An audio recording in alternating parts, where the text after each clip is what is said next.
Well, it's 4 o'clock, so I'm just going to begin with some housekeeping. Again, thank you all for being here this afternoon and spending it with us. If you have any technical difficulties, feel free to type your concern in the chat box and I will help you out there. To ask a question or make a comment, you can raise your hand to be unmuted, but we're really going to take questions at the end. You can also write it in the there's no Q&A. Write it in the chat box and I can ask it for you or we'll address it at the appropriate time. Well, thank you to the Friends of the Santa Fe Public Library for sponsoring this so we could have Shawn Patrick Boyd with us at the library virtually, of course. Shawn Patrick Boyd is a screenwriter and actor who has appeared in TV's Get Shorty on Epix and Chambers on Netflix, as well as starred in the feature film Nina of the Woods. As a sometime copywriter, he has written ad campaigns for big brands like Target, Memorial Sloan Kettering Cancer Center, and has somehow earned 5 US patents for creating gift cards. He's in Santa Fe, New Mexico, but his family keeps trying to lure him back to the woods and waters of Minnesota. You can find him on Instagram at ShawnBoyd2000. Please welcome Shawn Patrick Boyd and his graphic novel series, Winona Forever.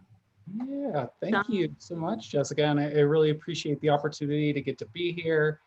And I'm so thankful to the Friends of the Library for making this possible, like you said.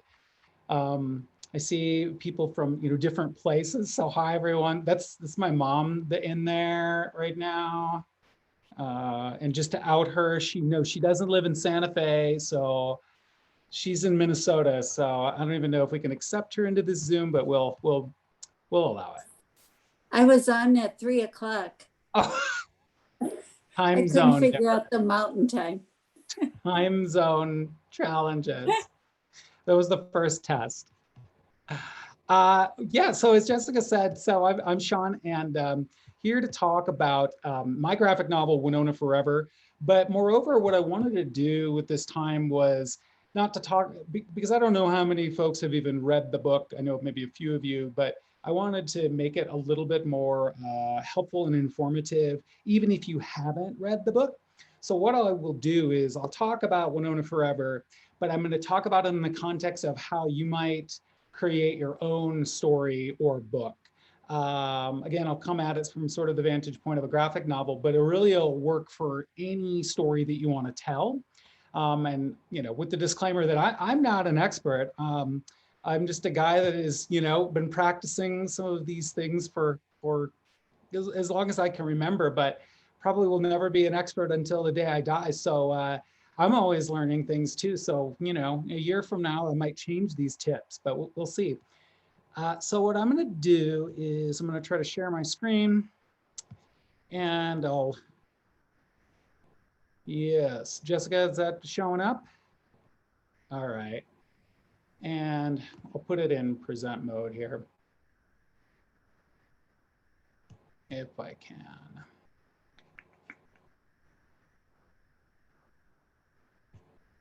Hold on just 1 second.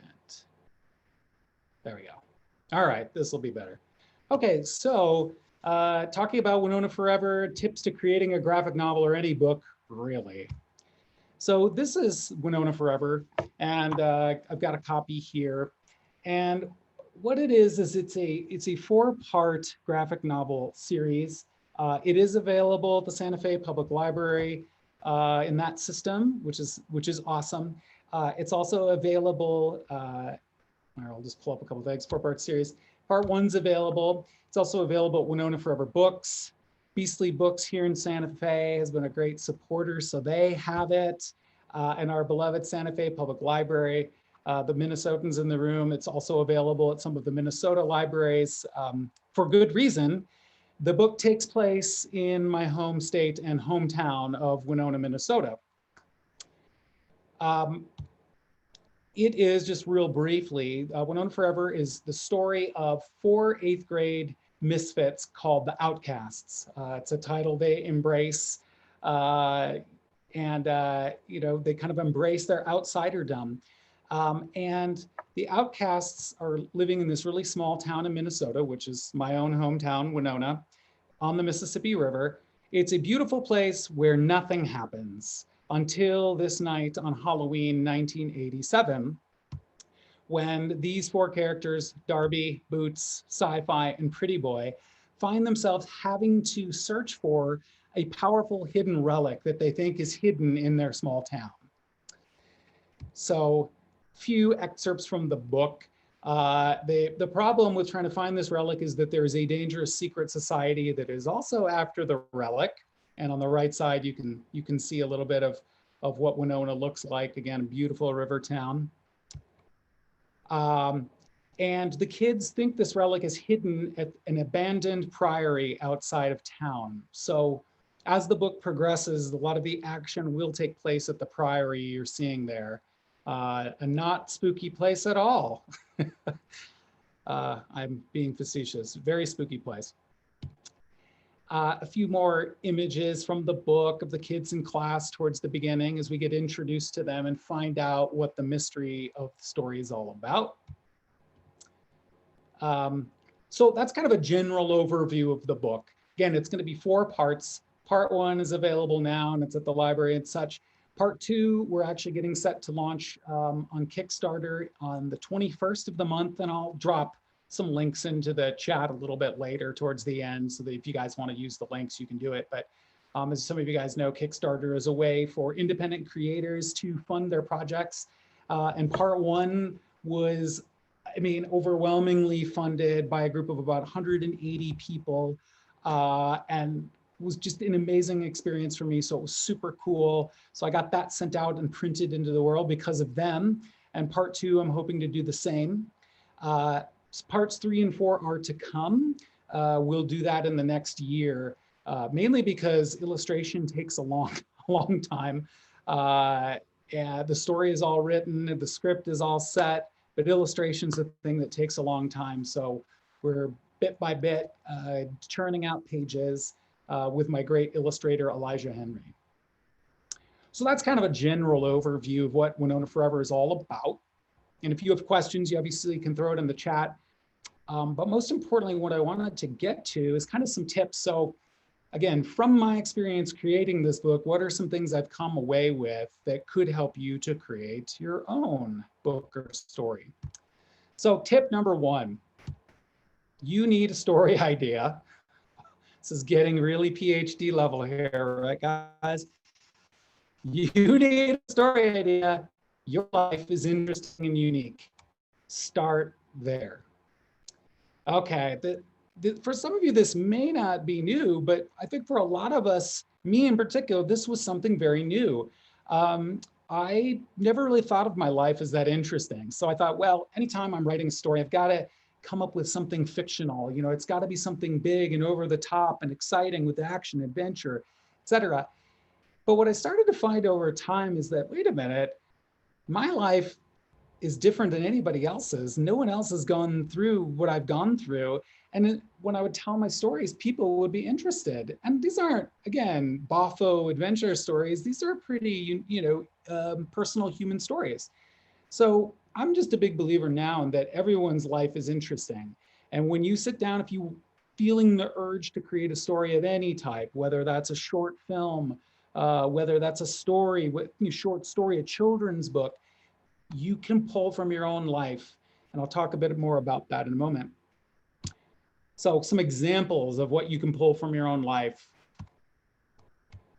The time you broke your pinky finger. There's an entire graphic novel from a woman, and the book is called Smile.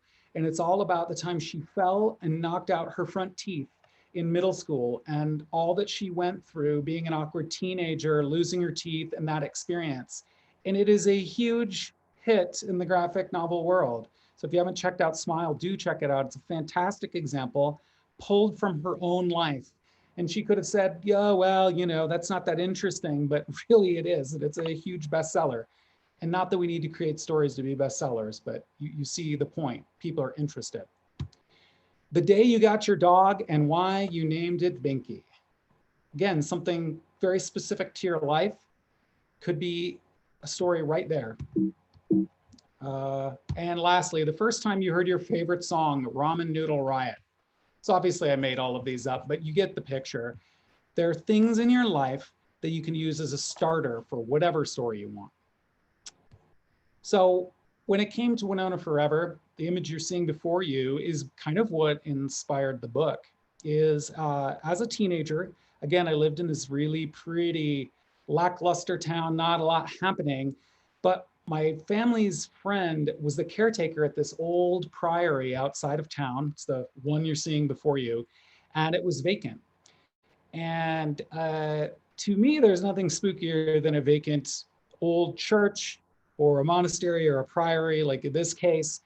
So it already made my imagination sort of run wild.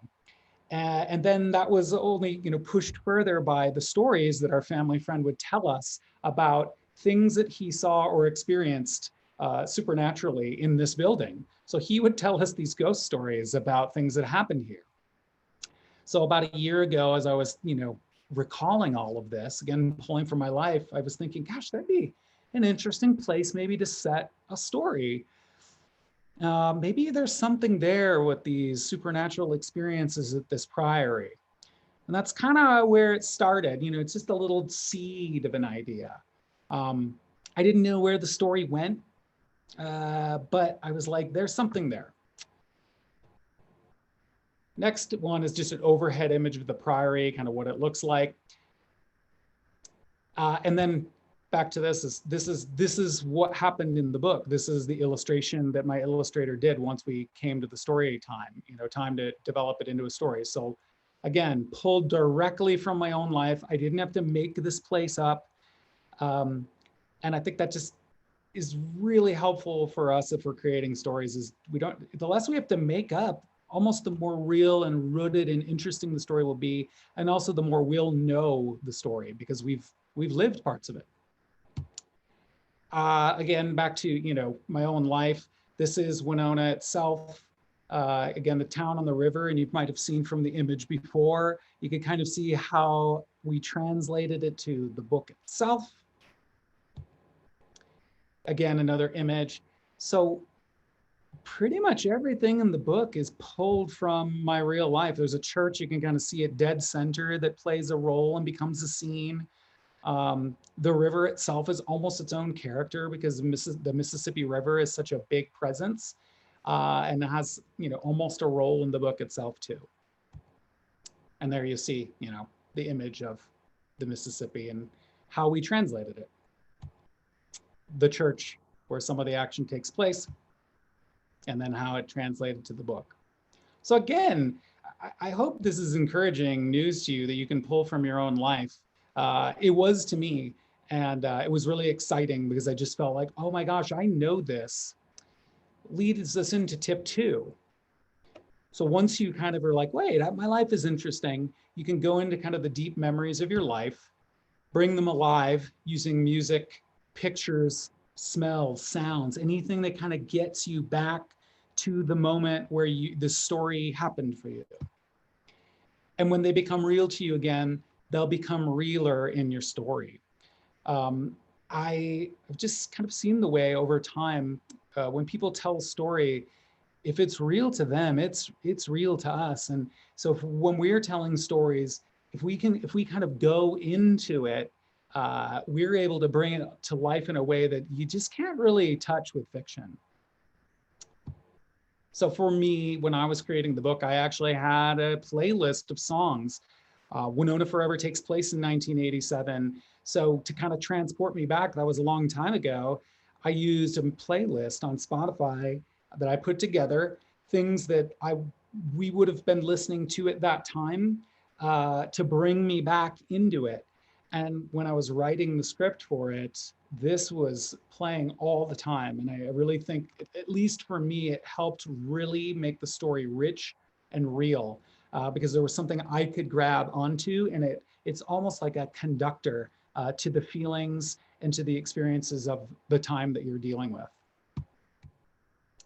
I also created boards for all of the characters So again, allowing me to get back into that time period, I pulled pictures of clothes that would have been worn at that time, decided, oh, okay, this character might wear this type of sweatshirt. They might have a Walkman. They would have this kind of watch. This person would wear this type of t-shirt.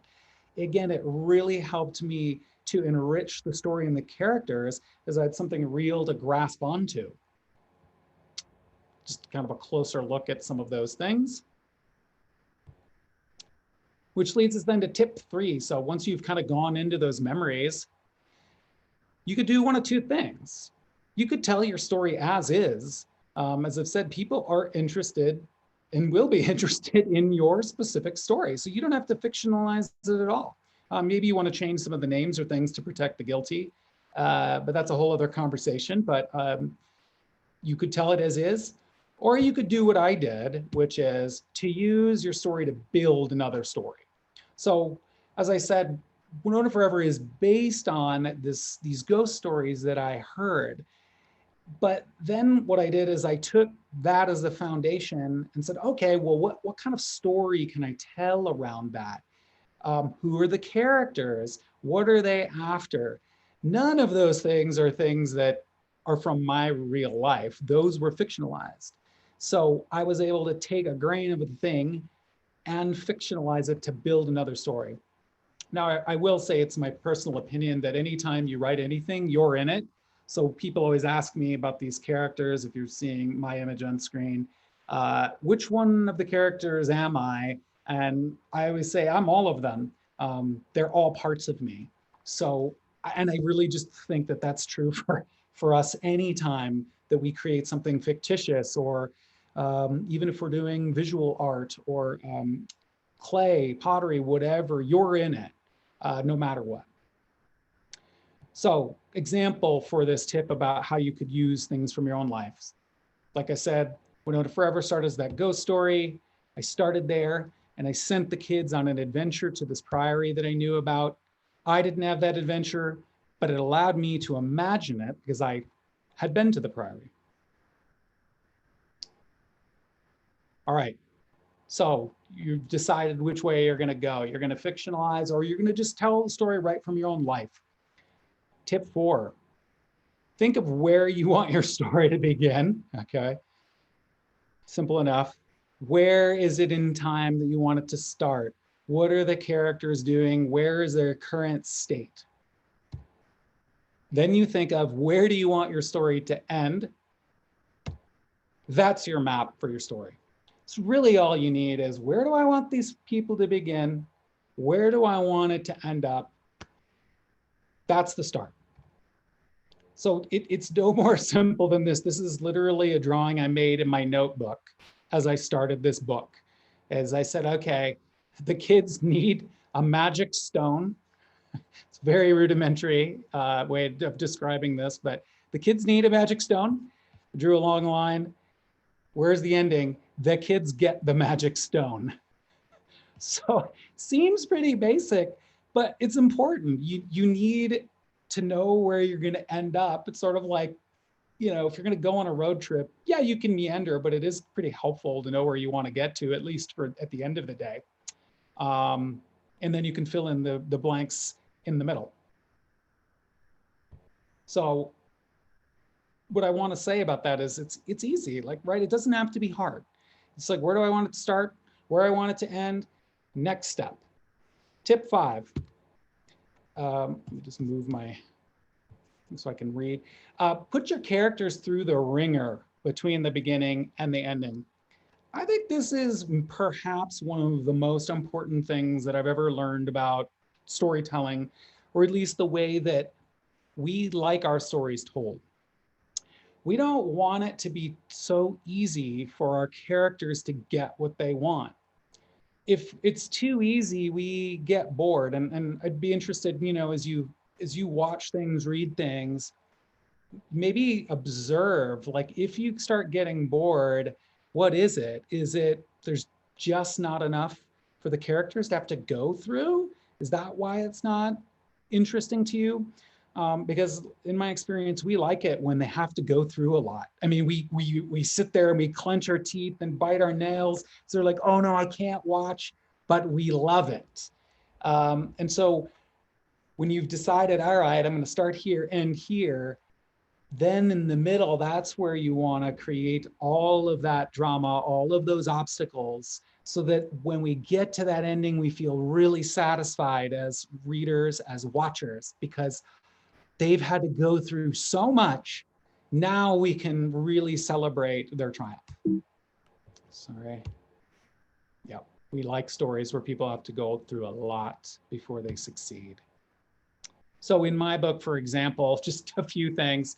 One of the characters cuts his hand in front of his a girl that he's had a crush on forever. So it's kind of a terrible situation to be in trauma over.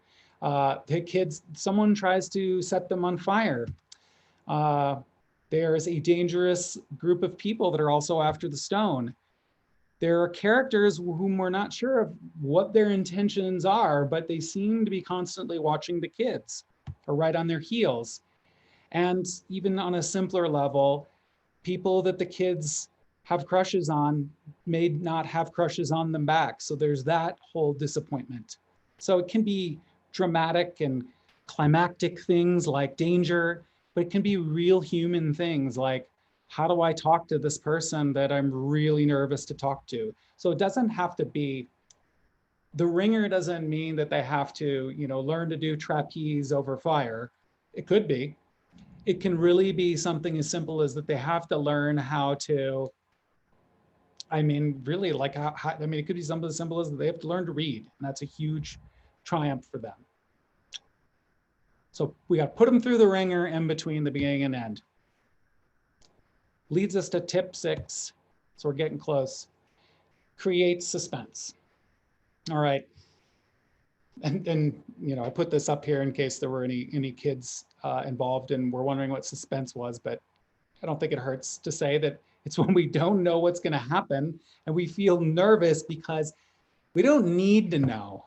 We have to know. That is real suspense.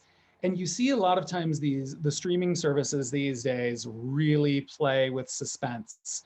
There's a whole they have understood the psychology of what causes people to binge shows.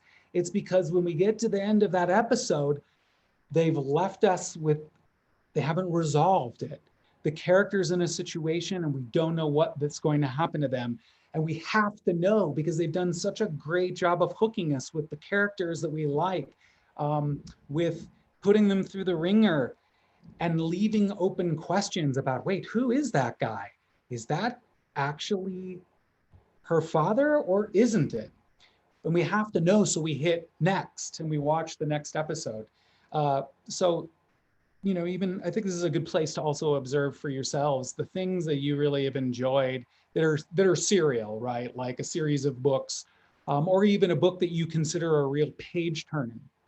Likely it's a page turner because at the end of that chapter, they leave it with something unanswered and you have to turn the page and start the next chapter because you need to know what that is. So suspense.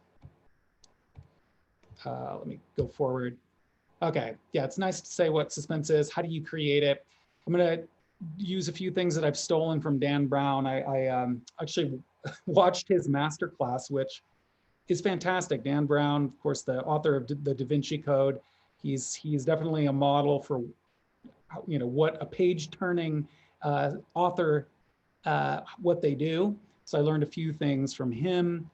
So introduce danger or mystery on one page, kind of was saying that. So someone gets in the ocean, not seeing that shark fin offshore, cut, right? They would end the episode there, or the page would end there. Someone has to ask their longtime crush for lunch money, gulp. So again, it can be something simple and really human and personal. Second part of suspense, resolve the danger or mystery on the next page, chapter, or book. So again, it's as simple as leaving it open-ended, leaving us in a place where we're not sure what's going to happen. And we want to make sure they turn the page. So here's an example from Winona Forever Part 1. So I don't need to give you too much setup for this, but there's a moment in the book where Darby notices something about his mom's hair, and we haven't said anything about this, introduced it at all before. And the next panel says, or rather her wig.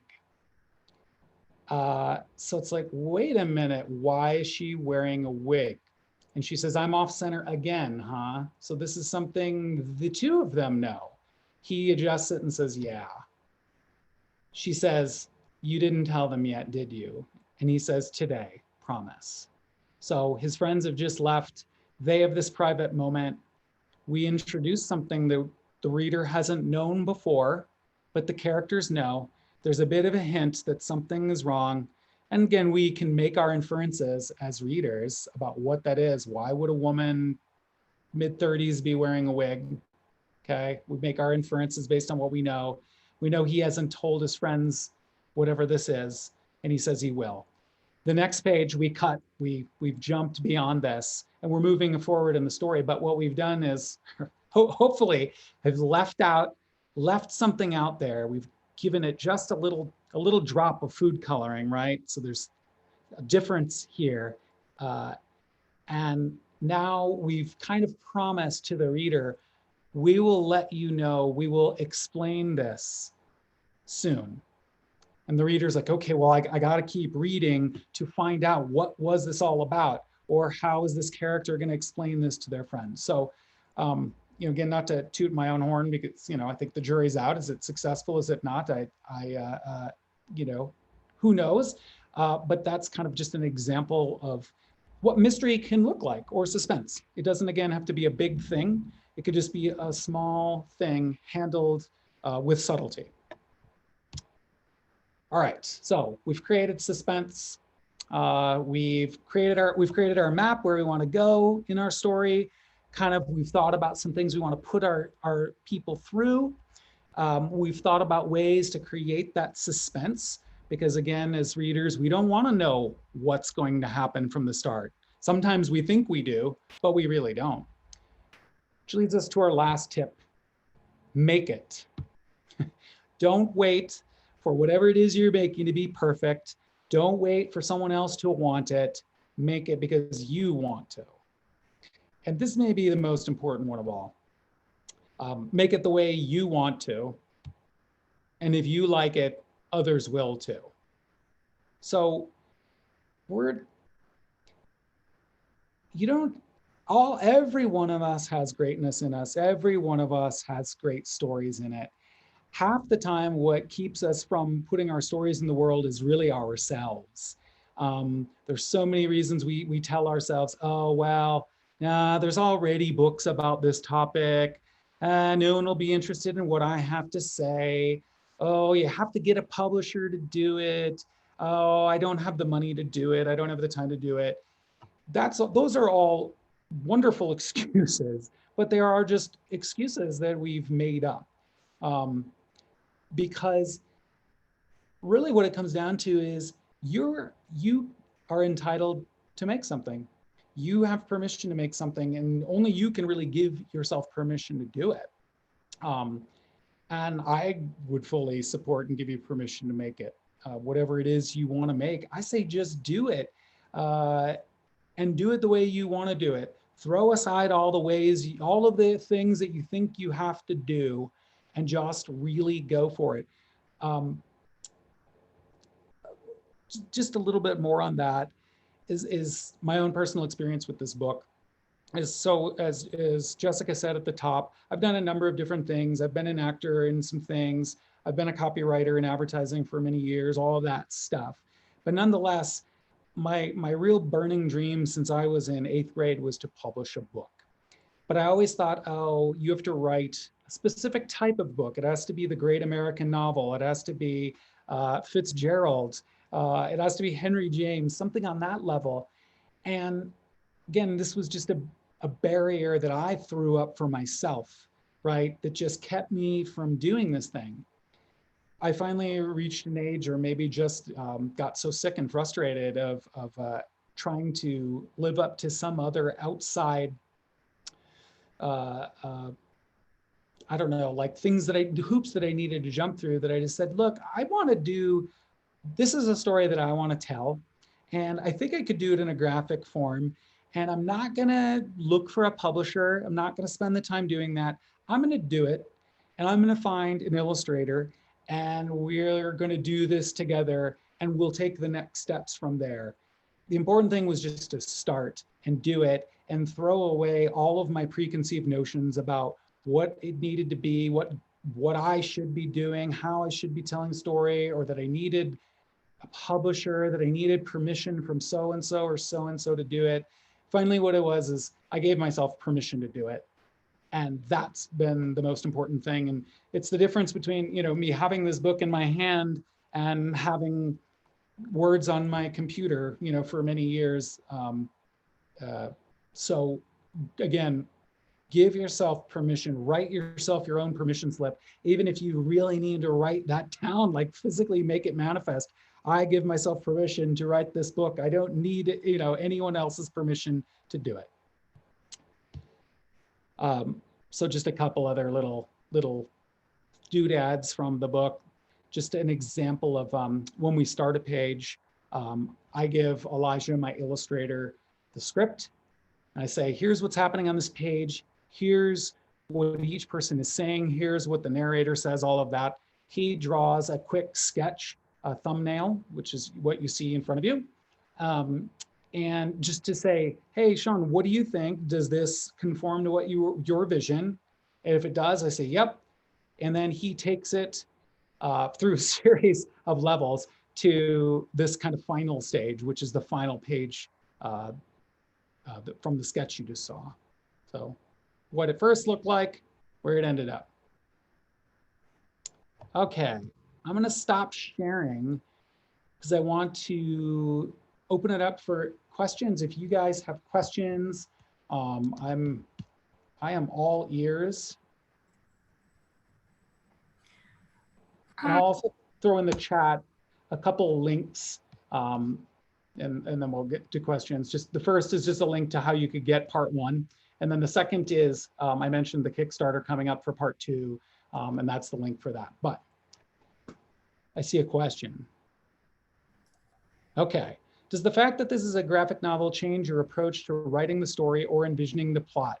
Do you write more graphically somehow? It's a great question, David, thank you. So just kind of an insight into this process. I wrote this originally as a screenplay.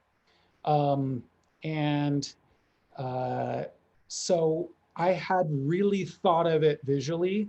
I had seen all the scenes because you have to, if you're writing a screenplay, you have to see what it would look like filmed. And obviously, if it gets purchased and gets made as a movie, the director and everyone else pulls in their own vision. And so it comes out differently than you saw it.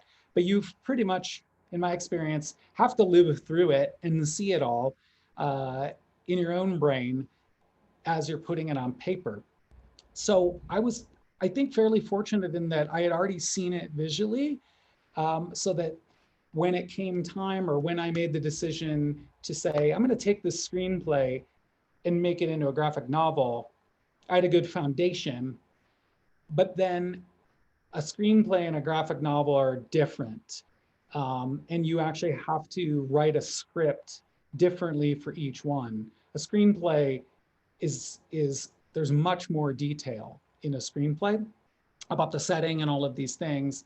And a graphic novel, it's a little bit sparser in that regard, but you also have to really think through what we're seeing in each frame. Whereas in a movie, you go, guy walks across the room, he opens his refrigerator, inside it's bare, right? I need to say in my script, okay, we see a man sitting on his couch. Next frame, he's gotten up and he's walked to his refrigerator. Next frame. So you have to really make the cuts in between in your brain. So great question. I hope I've answered it. David, if you have a follow-up from that, if I didn't hit your question or give you the answer you needed, just let me know.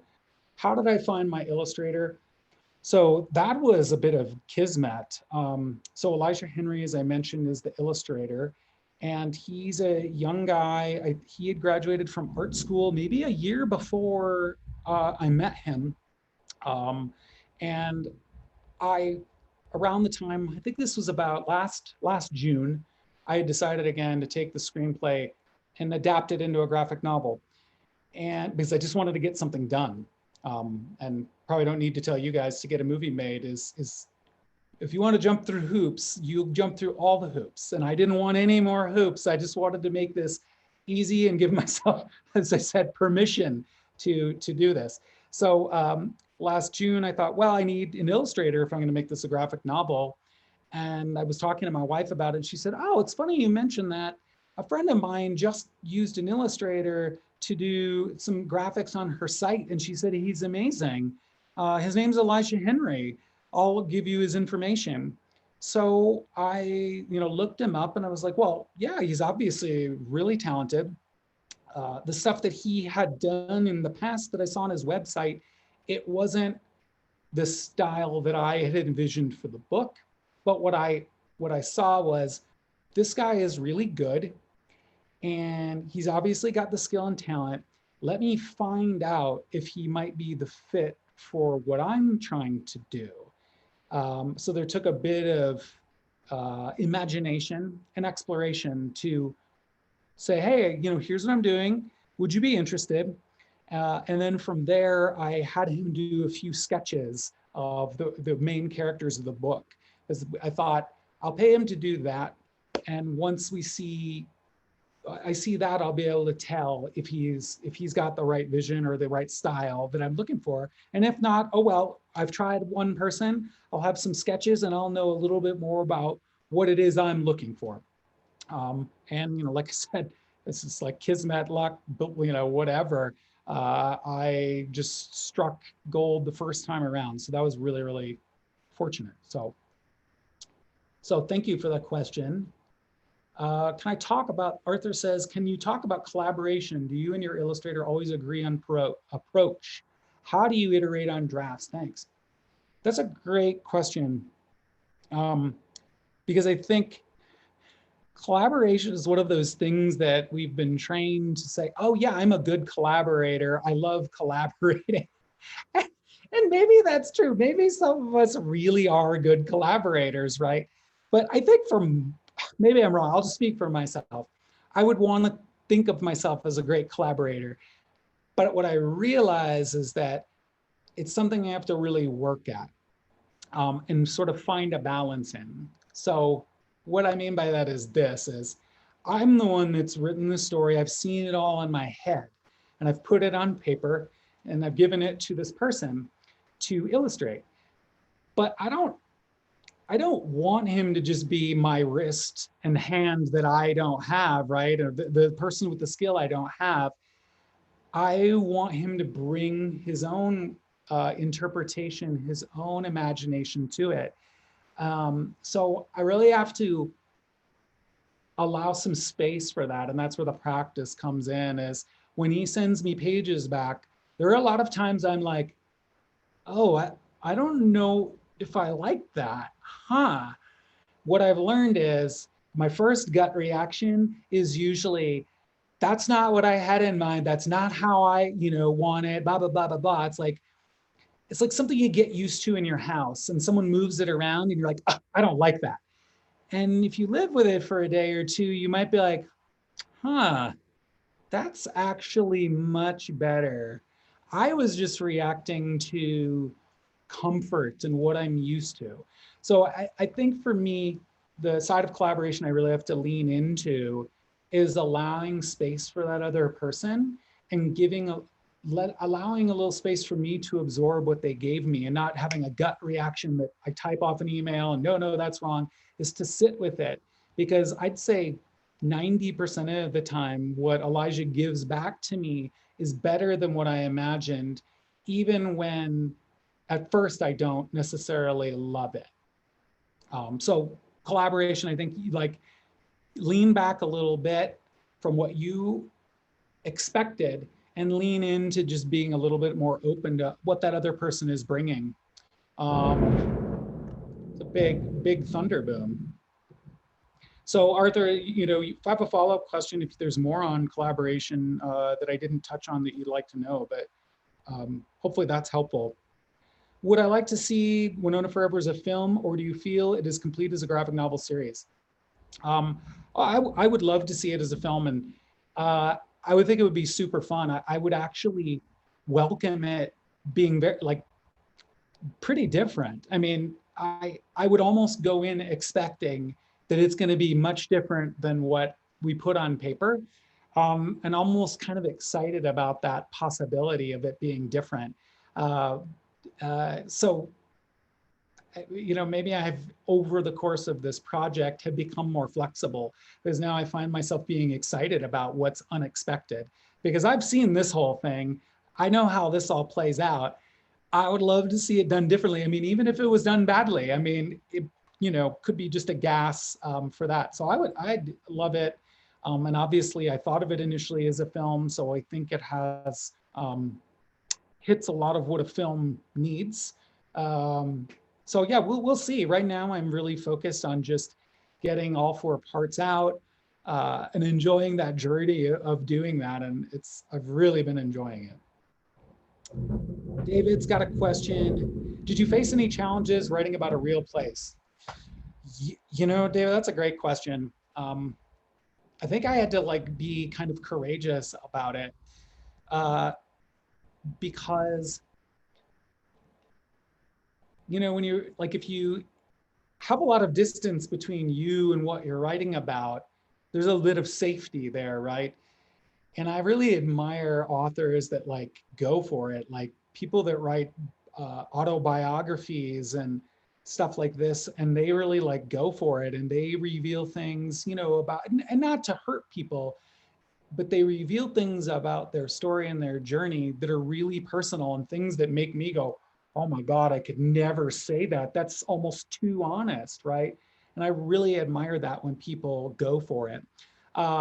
So for me, this was about as far as I was willing to go, is to use real places from my history. Again, I didn't use my story per se, although, there are elements of my own story that are in there. Again, hitting against my comfort level of revelation. Yeah, I think there are some challenges to using real places, because there is a fear in me. Oh, here's maybe a better answer.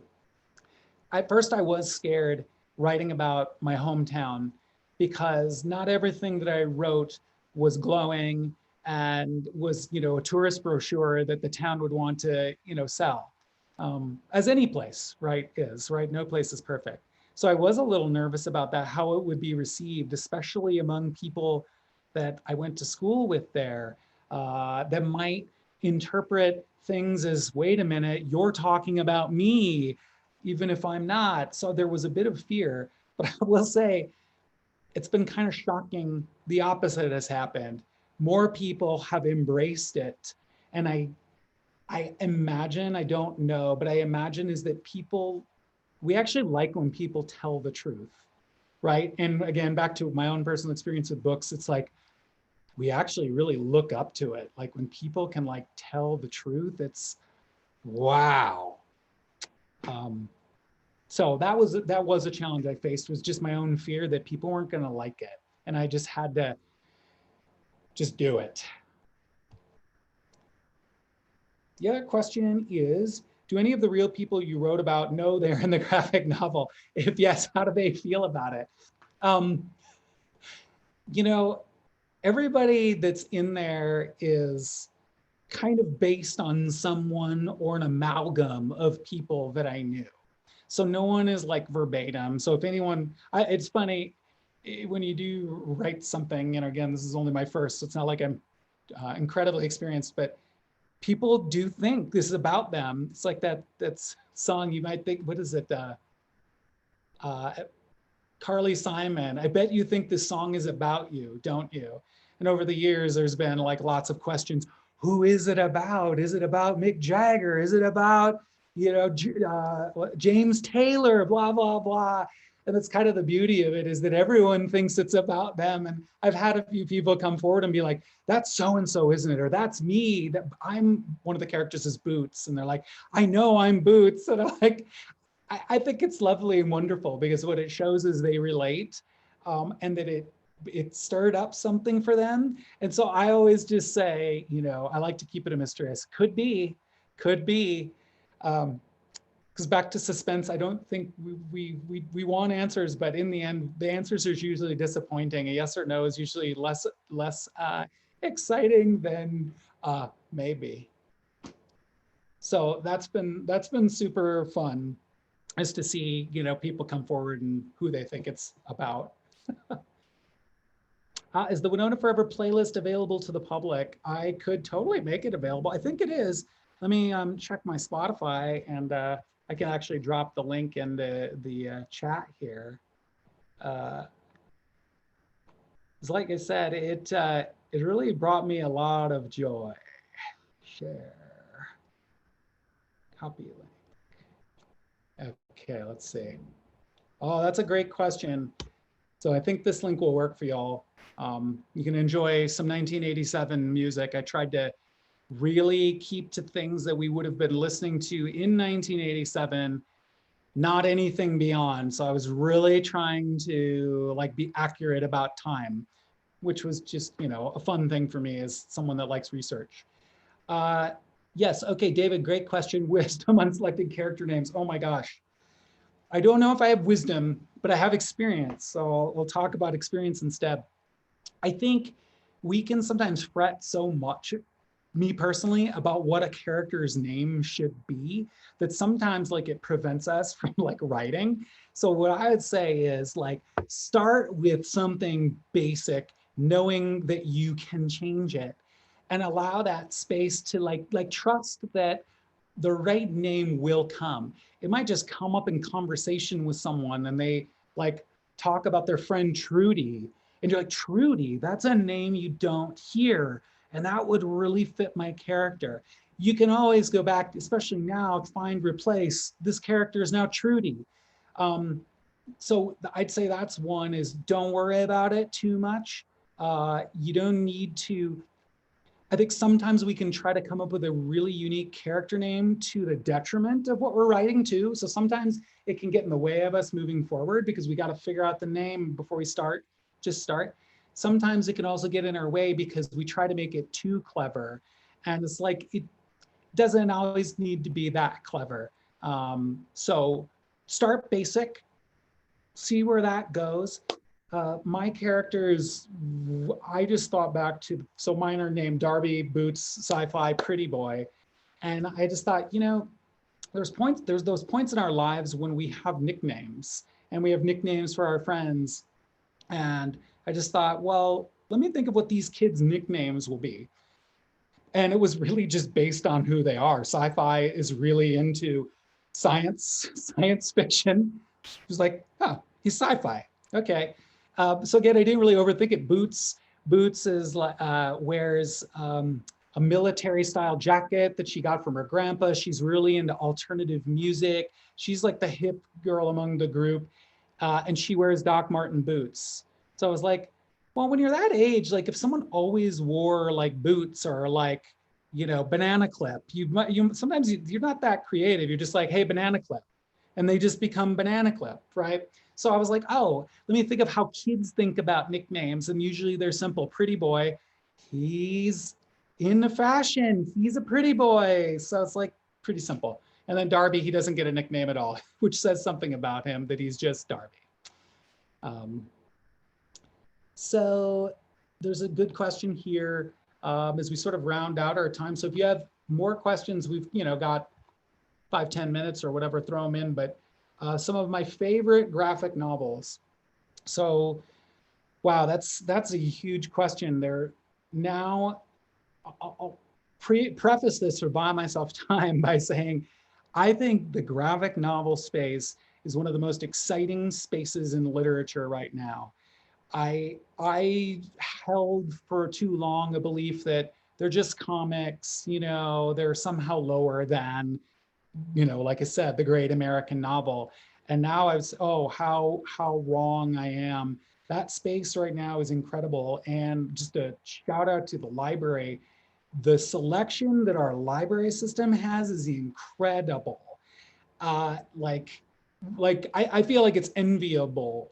So I just shout out to the library. And if the library doesn't have it, Hoopla, which is, you know, what you can use through your account, I don't know how they do it or what the agreement is, but they have nearly everything. So you can explore the world supply. They're so brilliant. And there's one reason I think that the space is so powerful is the economy. You can tell so much in a picture, but that doesn't diminish the value of it at all. In fact, I think it almost elevates it, because if you can tell what you need in a picture, sometimes with no words, that is powerful storytelling. That would take a novelist a paragraph or at least 2 sentences to achieve, and they can do it in an image. So I can't say enough about what I think of the graphic novel space. So some of the things that I've really, really enjoyed recently, there's a book called My Riot, which I highly recommend. And maybe it's because, right, I'm into this space right now of teenagers learning who they are and having to go through something. And My Riot is about some young ladies who are in high school in the 90s, and they find their power and find out who they are by starting like a punk band. And they start like, it's one of the most wonderful books you'll read. The illustrations are fantastic. It's funny.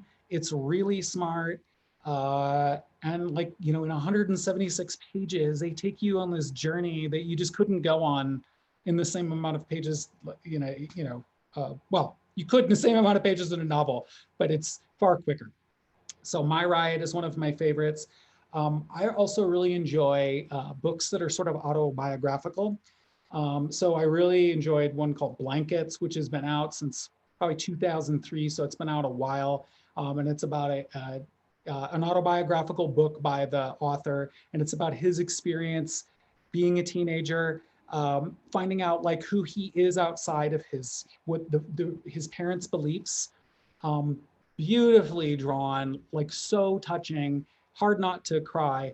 And then I could go on, but I'll throw out one more called The Sculptor, which is a fabulous book about what it is to be an artist and wanting to make your mark in the world. And kind of the question of, do you really need that? Do you really need that external validation? And what's the cost? Is it worth it? Is it not? Again, beautifully illustrated, really emotional. I think you'd probably cry at the end. And then the other question here is, what's my favorite Winona Ryder film? So yes, there's a Winona Ryder connection in the graphic novel if you haven't read.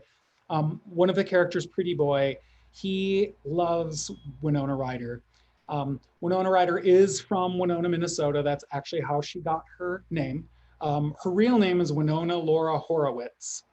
And she was born in Winona. Her parents were, as far as I can tell, there's not a lot of information on this, but it's confirmed by her and others that she was born there. But her uncle lived and owned a farm somewhere outside of town. And I imagine it being near the priory that is in the book. So there's an area outside in the fields and the hills of Winona that's pretty idyllic. And I imagine that's where she was born. So in the book, Pretty Boy, he often goes on about Winona Ryder and how much he loves her, and that when she comes back, she's going to be his girlfriend, which of course is ridiculous, as his friends remind him. But anyway, it's sort of my homage to somebody that, you know, hey, there really aren't many famous people or people from Winona that were emblems of, oh, I can be from this small place and I can actually go out and do something in the world. And at that time that I, you know, knew of her, knew that she was from Winona, that was really important to have that. So the book is a bit of an homage to her. And so, long way of answering my favorite Winona Ryder movie, probably Heathers. I rewatched it recently and it is still really good. which a lot of 80s movies just, when you watch them now, we tell stories differently a little bit now. They're sometimes a little slower and they don't hold up, but that one really holds up. So that's probably my favorite. Do we have any last question here, or?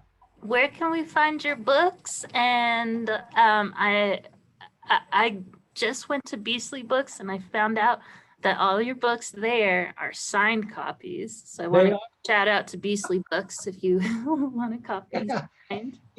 Yes, thank you. Yes, Beastly is, so for those of you that don't know, Beastly Books is George R.R. Martin's bookshop here in Santa Fe, and they focus on sci-fi books, sort of supernatural things in that realm. Obviously, you know, they have any George R.R. Martin book you want, and they're all signed, and that's kind of their thing, is signed books. So they have been super supportive, and they've sold a bunch of books, which is really humbling. I got to tell you guys, if like your first book, especially, to see people buy it is really humbling. So you can get it at Beastly if you're in town, but then I just dropped the links in the chat. If you want to get part 1 of the book, you can get it on the first link, Square site. If you want to get part 2, I'm doing the Kickstarter starting on the 21st. Again, you can pledge there and you can get part 1. You could also get part 2 if you want, but you'll figure it out once you go there. You'll see what's happening, but it'll start on the 21st. Thanks, David and Arthur, for your comments. I really appreciate that. It was really, this was really fulfilling for me, and I like your questions. Like that was the best part of the whole thing. So I'm so thankful for them. Yeah, thank you everyone for being here this afternoon. And a million times thank you, Shawn, for doing this program with us. It was so fun, and I definitely learned a lot. And I want to take a whack at writing my own graphic novel now. I'm very inspired by you. Well, you can always reach out to me, and you know I'm behind it. I'm for it. And everyone out there, definitely check out winonaforeverbooks.com. Learn more about the series. And once again, thanks to Friends of the Santa Fe Public Library for making this program happen. And find Shawn Patrick Boyd at Shawn Boyd 2000 on Instagram. And check out that playlist. Read it, Winona Forever, and listen to it. Yeah, listen to some Bon Jovi on there. Thank you so much. Everyone stay safe. Read books, read Winona Forever, and have a good rest of your week. Yeah, thanks, Jessica. Bye, everybody. Bye, thank you.